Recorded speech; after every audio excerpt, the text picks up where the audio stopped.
Hey everybody, welcome to lesson number 3, talking about hyperbolas today, the fourth and final conic section. So let's talk about what a hyperbola is. It's the set of all points xy in a plane in which the absolute value of the difference in the distances from two fixed points, called foci, is constant. Pictorially, I want to see what it looks like. Here are our foci. We also have a center.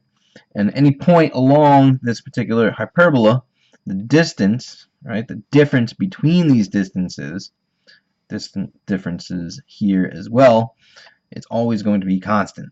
So it doesn't matter where it is, those differences are constant. Okay. Something else that we need from this particular image, we have the vertices, right? Each one of these has a vertex, and we have the center. And from the center to a vertex, we have an A value. From the center to a foci, we have a C value. And we also have this green dotted line here, which is called the transverse access. It's going to be the axis that runs along the direction of the hyperbola itself. Okay, we're also going to have another axis going this way, which will be called the conjugate. We'll talk about that a little bit later. Okay, so this is what they look like. We need to know what they look like mathematically. And here are the formulas. Okay, if we have a horizontal transverse axis, meaning that the dotted green line would be running horizontally, and our hyperbola is going to go kind of like an hourglass shape, we have this formula. For a vertical transverse axis, which is the one that we saw up here, right, this would be vertical, we have this formula. These two formulas look very similar. Okay, notice how our A's stay in the same place, and so do our B's. That's important to keep track of. What switches with these is our X and our Y. All right, here for horizontal, X comes first. For vertical, Y comes first. We also have another one of these kind of weird Pythagorean formulas. Okay, we've seen them in the past couple. This one matches the Pythagorean theorem that we're used to using, which is easier, I think, to remember. Okay, so we're going to need all of these, so if you need to pause the video and copy these down, have them handy, we're going to start up some problems.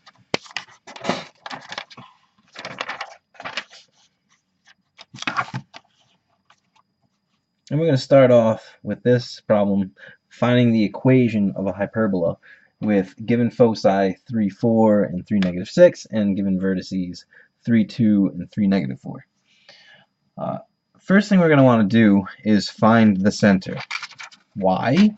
Because if you remember, the distances between the center and a vertex would give us an A value, which we need. The distance between the center and a foci will give us a C value, which we'll use to help us get the B value, which we need.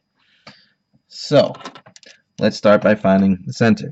We're going to use the midpoint formula.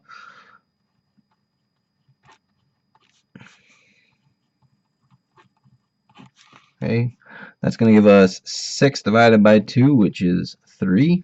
We're going to get 4 minus 6 is negative 2 divided by 2 would be negative 1. So this is our center.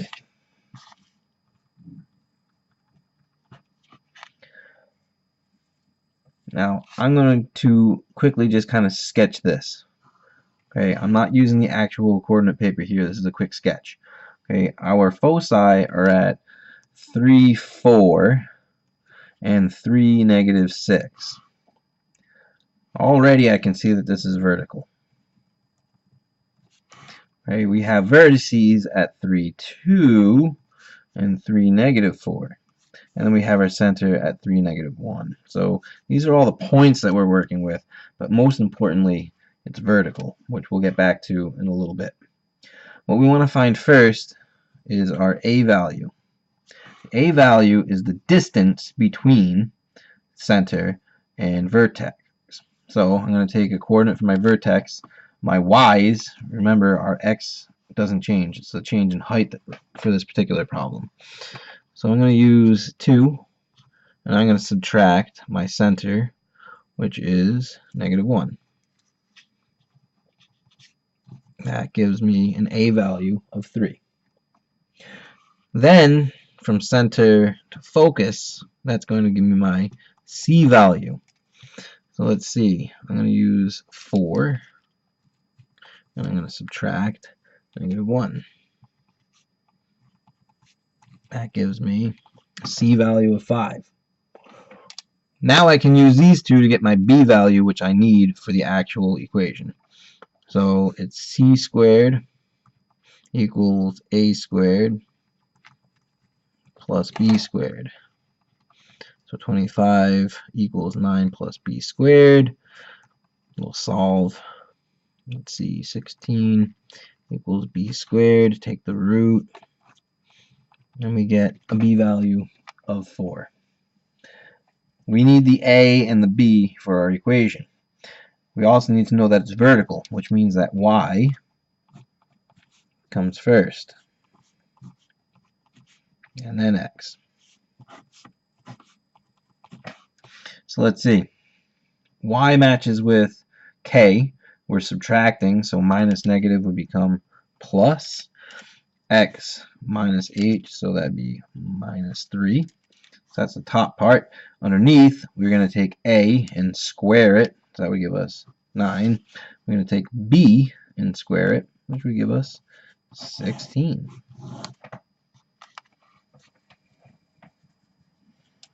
Okay, pretty easy, right? Find your center.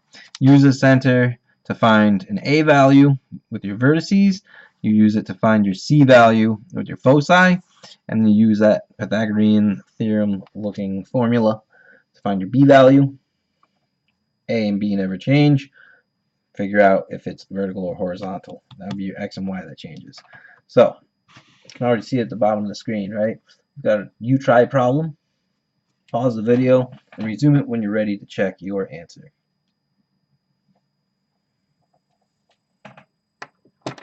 Alright, let's see how you did with this. First of all, we're going to want to find a center. I'll work with our foci again. -2 plus 8 divided by 2. -3 minus 3 divided by 2. So let's see, that gives us 6 divided by 2, which is 3. -6 divided by 2 is -3. So our center, first and foremost, did you get that center? Looking at this real quick, sketch, -2, -3 is down here. 8, -3 is over here. So it's horizontal. Okay, that's good to know. We could do the rest of the points. It's really not necessary for this problem, though. Okay, we know enough from here. For our A value, okay, I'm going to take, let's see, it looks like our X's are the things that are changing here, right? Our height never does, but our X's do. So I'm going to take 5, and I'm going to get rid of the X coordinate of my center. That gives me an A value of 2. C, I'm going to take 8, get rid of my center. That gives me a C value of 5. Plugging it in, 5 squared equals 2 squared plus B squared. 25 equals 4 plus B squared. Subtract and take the square root. Alright, so your B term is not a perfect square. We're not going to worry about that though. Okay, we'll deal with it when we write it out, which we're going to do right now. So we know it's horizontal, which means that X comes first, and then followed by Y. Our center, X and H match, so X minus 3. Y and K match, so subtract -3 would become +3. I'm going to take my A term and square it. That gives me 4. I'm going to take my B term and square it. Squaring a square root, that all goes away. You get 21. Hopefully that didn't stump you, and if it did, you should have still gotten all of these values. All right, we're going to move on a little bit here. Right, we're going to be talking about some asymptotes here and how we can graph these, because I think graphing is just a little more fun. Right, every hyperbola has two asymptotes that run through the center. They can be found with these formulas. For horizontal, you'll notice that you have b over a. For vertical, those switch for a over b. But these basic formulas, they're going to be plug-in types of formulas.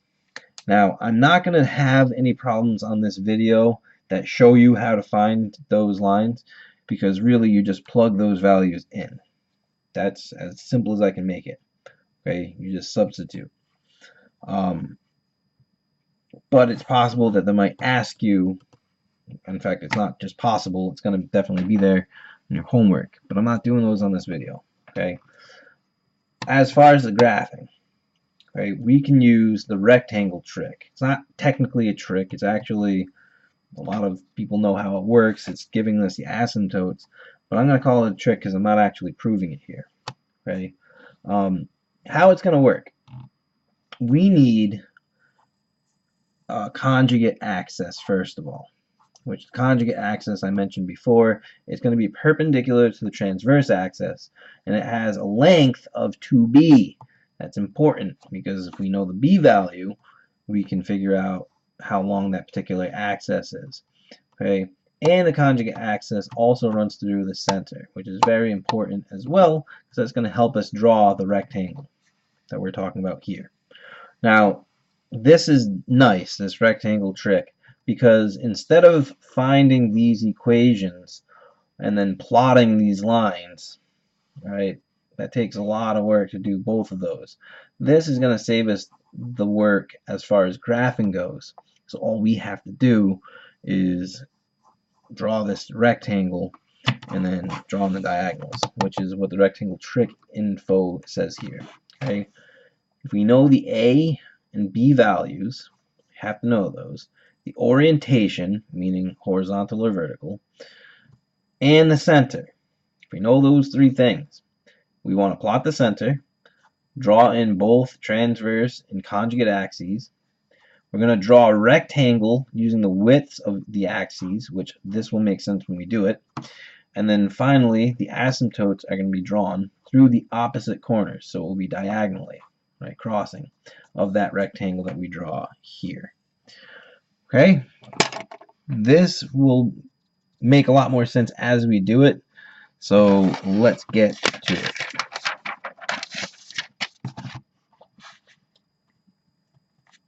Alright, the problem that we're going to start with is to sketch this hyperbola. But we have a problem because that 4 needs to be a 1. In order to get it to be a 1, we're going to divide everything by 4. And I'm going to rewrite this a little bit differently. Okay, reducing, by the way, that's a 1. I'm going to rewrite this a little bit differently. I'll keep the y squared and the x squared in place. But I'm going to change this 4 into a term squared, right? So if I take the root, that's really 2 squared. And I'm going to do the same thing with that 1. Take the root, I got 1, I'm going to square it. I'm doing that because now I have my a term and I have my b term. I also can see that this thing is vertical because my y term comes first. And we're equal to 1 now because 4 divided by 4, that becomes the 1. So we have the formula that we need. As far as our center, my h here is 0 because nothing's being added to x, and I have my k value here is 0 because nothing's being added to y. So I have a center at 0, 0. Now let's practice drawing out the hyperbola itself. I'm going to plot the center as my first instruction told me to. I'm going vertically for my transverse access, which uses A. So I'm going to count 2 above my center and 2 below. Those are also where my vertices are, because remember, A is the distance between center and vertex. So my hyperbola is going to come out of these. Okay. Then I'm going to graph my conjugate access using B. It goes through the center, so I go back here and it runs perpendicular, so it's going to be going left and right here. I go out one, and I go out one on the other side. Now drawing the rectangle, here's how this works. Okay, I use those axes lengths to draw in the rectangle. Okay, once that's drawn, if you have a straight edge, this is way easier, but you can do it freehand. You draw in your asymptotes.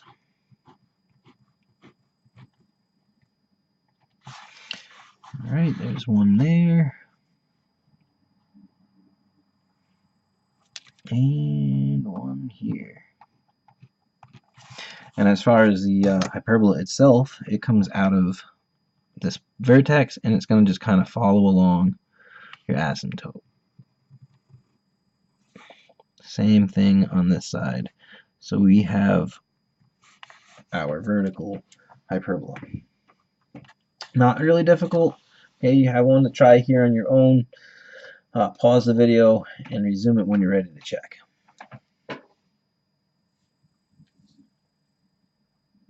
Alright, let's check this one out. We need that 36 to be a 1.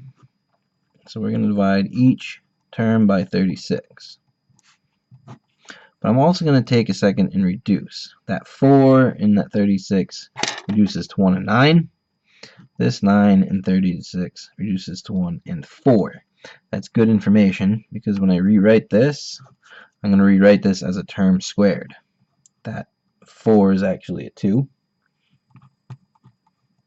And that 9 is actually a 3 squared. And now we have equal to 1. I know that this is going to be horizontal because x is first. And I know my center is at 0, 0 because nothing's being added to x or to y. My A term is 2. My B term is 3. So my transverse axis is going to be smaller than my conjugate. So let's do this. Alright, we're going to graph the center. My A comes first, right? My transverse axis. And I'm going horizontally this time. So I got to go 2 out. I'm going to put a nice big point for my vertex, back to my center, 2 in the other direction, nice big point for my other vertex. From the center, I'm going to do my conjugate, which is up 3. I'm going to put a line, and down 3. And I'm going to draw in the rectangle.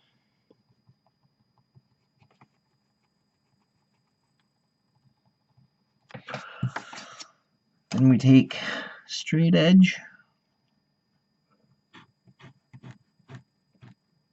Draw on your asymptotes.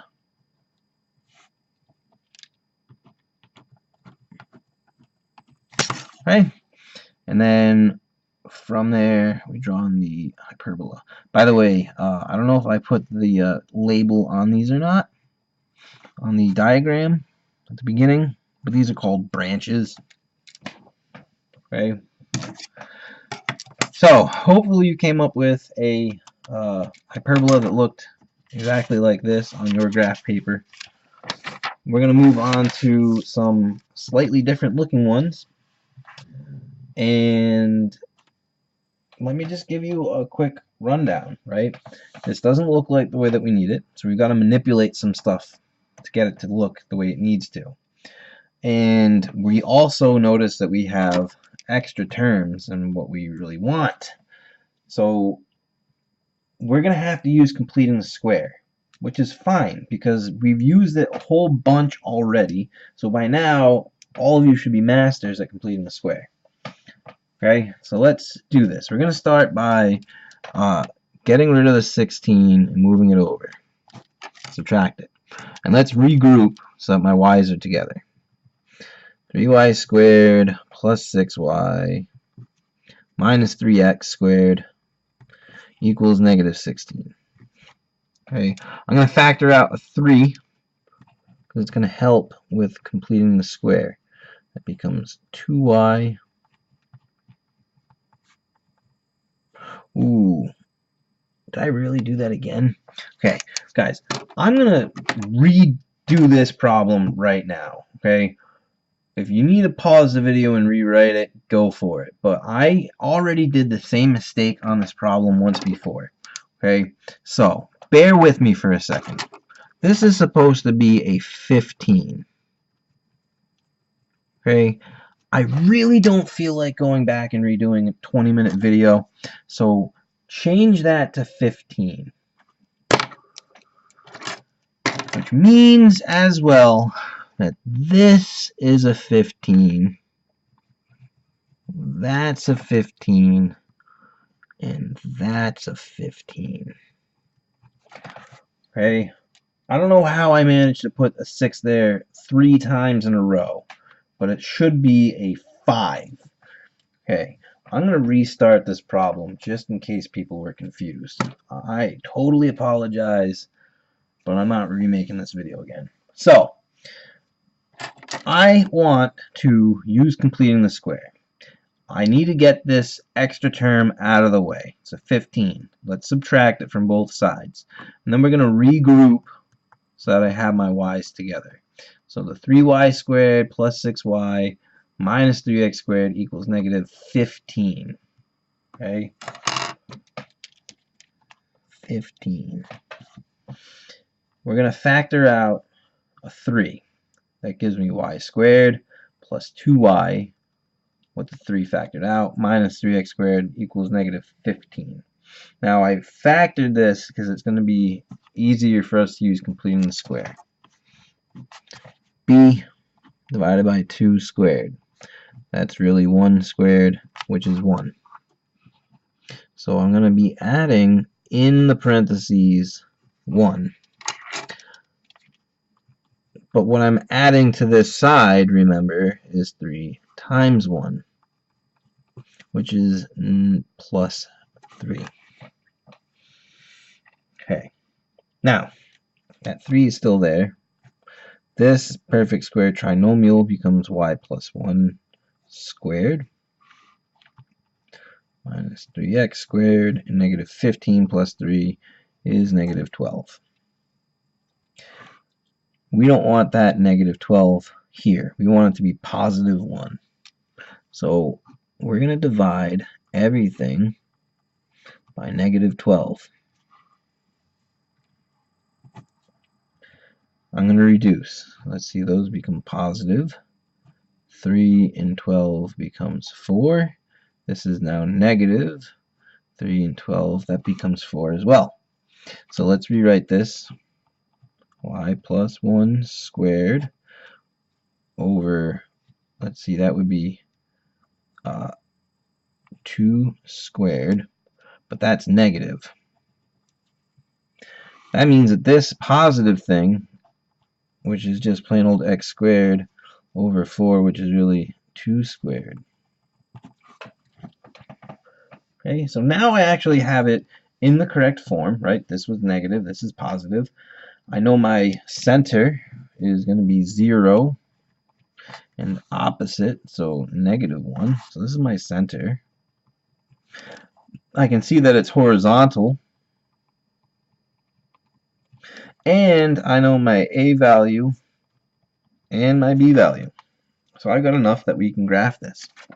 Okay? My center, which is 0, negative 1, is right here. We're running horizontally, so my transverse access, which is going to go 2 on one side and 2 on the other. Then I have my conjugate access. It's going to be 2 up and 2 down from my center. And I'm going to draw in the rectangle. Here it's technically a square. Okay. Let's see, we'll draw in our asymptotes.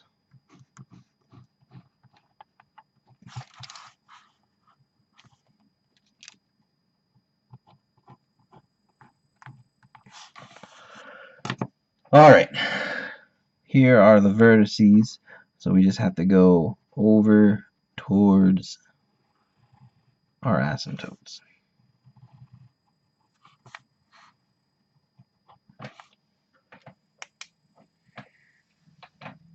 I truly apologize about this 1615 mishap. I know I took like a minute already apologizing for it, but if you saw the pile of paper on the floor next to me for how many times I redid this. Alright, so this is it. This is the final problem for this video. None of these numbers are messed up. This is going to work for you. Sketch that hyperbola, pause the video, and resume when you're ready to check. Alright, let's do this one real quick. Okay, I'm going to add 153 to both sides. So let's see. Negative 9x squared minus 72x plus y squared equals 153. Let's factor out that negative 9.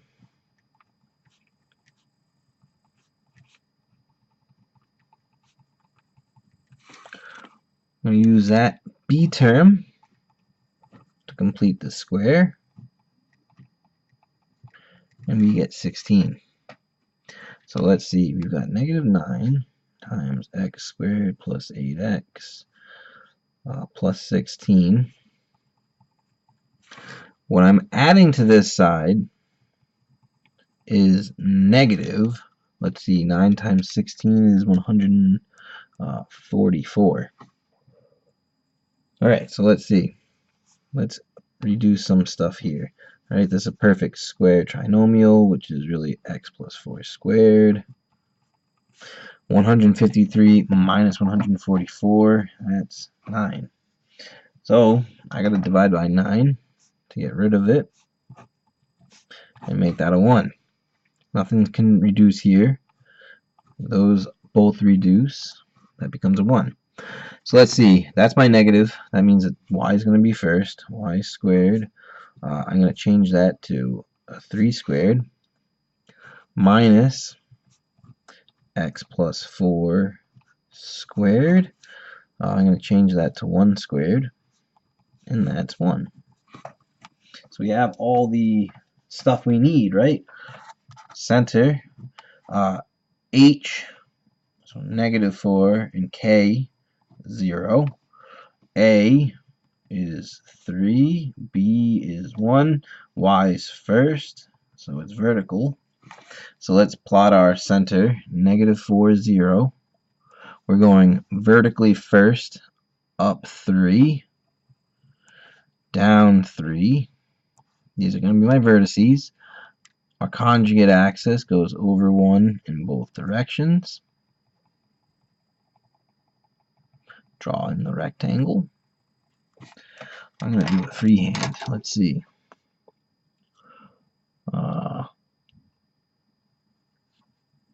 It's going to go like this. Right, and then right through here. Okay. Now we draw in our hyperbola, the branches.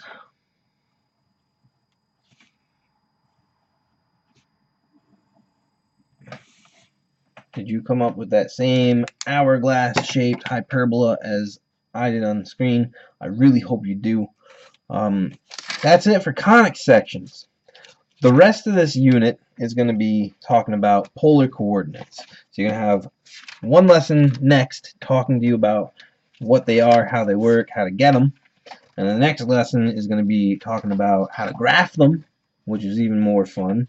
And then we're done with pre-calculus. So we got 2 more lessons left. I think you can make it. Alright, I'll see you at the next lesson.